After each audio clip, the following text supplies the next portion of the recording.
Alors, cette fois-ci, dans l'activité 4, page 53, donc on va voir l'écriture scientifique.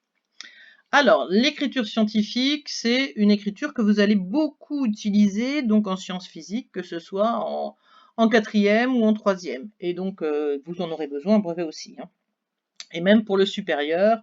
Donc, à partir du moment où vous travaillerez avec de très grandes valeurs, et même avec votre calculette, vous allez le voir par la suite. Alors, donc on demandait au petit a, donc à l'aide de la calculatrice, de déterminer la valeur du produit de 32 768 par 15 625. Donc je fais le produit des deux nombres, la calculotte me donne 512 millions, j'écris le résultat, basta. Déduisant l'écriture décimale de 327 680 multiplié par 156 250. Eh bien, comment je fais 327 680, c'est 10 fois 32 768. C'est ce que j'ai écrit ici, hein.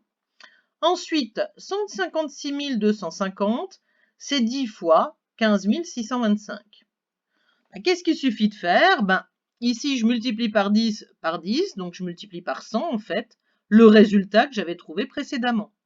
Autrement dit, c'est 51 milliards 200 millions que l'on trouve ici. Après, j'arrêterai de lire les nombres parce que c'est trop compliqué. Donc, voilà. Ensuite, on demande de faire la même chose avec 327 680 000 multiplié par 1 562 500 et tout ça sans calculatrice. Je fais pareil, je regarde. Donc, 327 680 000, c'est 32 768 que je multiplie par 10 000. 1 562 500, c'est 15 625 multiplié par 100. Autrement dit, c'est la multiplication de ces deux nombres-là va me donner 512 millions. Et 10 000 fois 100 va me donner 1 million. Autrement dit, je vais rajouter donc à ces 6 zéros-là les 6 suivants. D'accord? Donc j'ai 512 et 4 fois 3, donc 12 zéros. Donc voilà, on a réussi à faire des calculs très compliqués sans une calculatrice, en utilisant simplement un calcul de départ. On demande ensuite de vérifier chaque résultat à l'aide de la calculatrice. Et on demande si on obtient la même valeur. Donc, hop, j'exécute, j'écris 327 680 multiplié par 156 250, je trouve 5,12 multiplié par 10 puissance 10. Ensuite, je fais le second calcul, 327 680 000 multiplié par 1 562 500, j'obtiens 5,12 multiplié par 10 puissance 14. En fait, si je réécris donc ces deux nombres, je remarque que j'obtiens les mêmes résultats qu'au petit b, ici et là. Je vous rappelle que quand on a 10 multiplié par 10 puissance 10, ça veut dire qu'on va décaler la virgule de 10 rangs. Je regarde ici mon premier résultat. Si à partir de 5, je décale de 10 rangs, 3 et 3, 6 et 3, 9 et 1, 10, ça fera exactement la même chose que là. Pour le deuxième résultat, c'est pareil. 5,12 multiplié par 10 puissance 14, je vais décaler de 14 rangs vers la droite et pour obtenir le même nombre. Donc on remarque qu'on obtient exactement les mêmes valeurs, mais avec une écriture différente.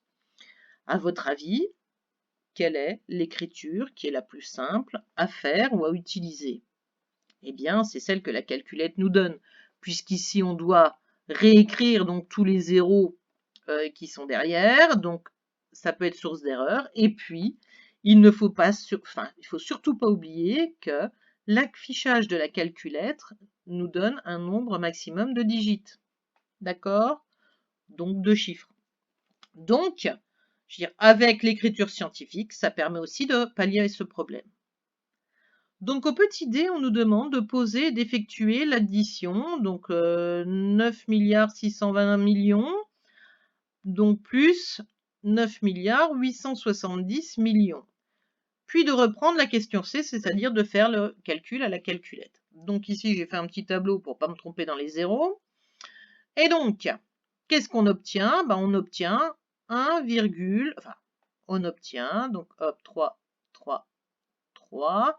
Donc on obtient 19 490 millions, d'accord? Et à la calculette, on obtient 1,949 multiplié par 10 puissance 10.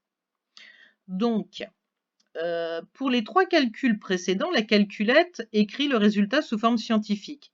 À ton avis, qu'est-ce que la notation scientifique d'un nombre? Donc il suffit de regarder les 3 résultats qu'on a trouvés, donc au petit c et au petit d. Qu'est-ce qu'on remarque? On remarque qu'on a une écriture sous la forme un nombre multiplié par 10 puissance un autre nombre. Et donc ce nombre de départ, là, ici c'est 5,12 dans les deux cas-là. Ici, c'est 1,949. Donc, qu'est-ce qu'on remarque? On remarque qu'en fait, les nombres qui sont devant la puissance, ce sont des nombres qui sont inférieurs à 10. Ils sont supérieurs à 1, mais inférieurs à 10. Enfin, supérieurs à 0, mais inférieurs à 10. Pardon.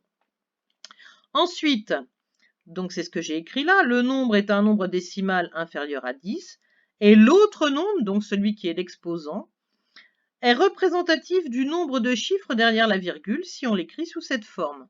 Autrement dit, ici, plutôt que d'écrire 19 490 millions, on a écrit 1,949, donc je peux donc me placer ici, une petite croix, voilà, et on compte le nombre de chiffres derrière la virgule.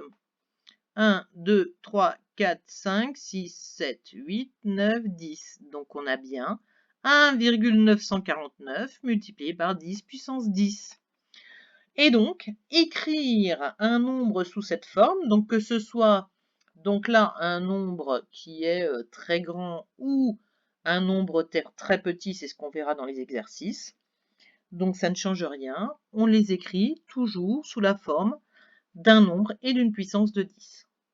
Alors, vous verrez dans la leçon que le nombre qui se situe devant la puissance, on appelle ça la mantis. C'est un vocabulaire mathématique. Hein. Donc ici, on a la mantis et ici, on a la puissance de 10. Et donc, maintenant, je vous invite à recopier la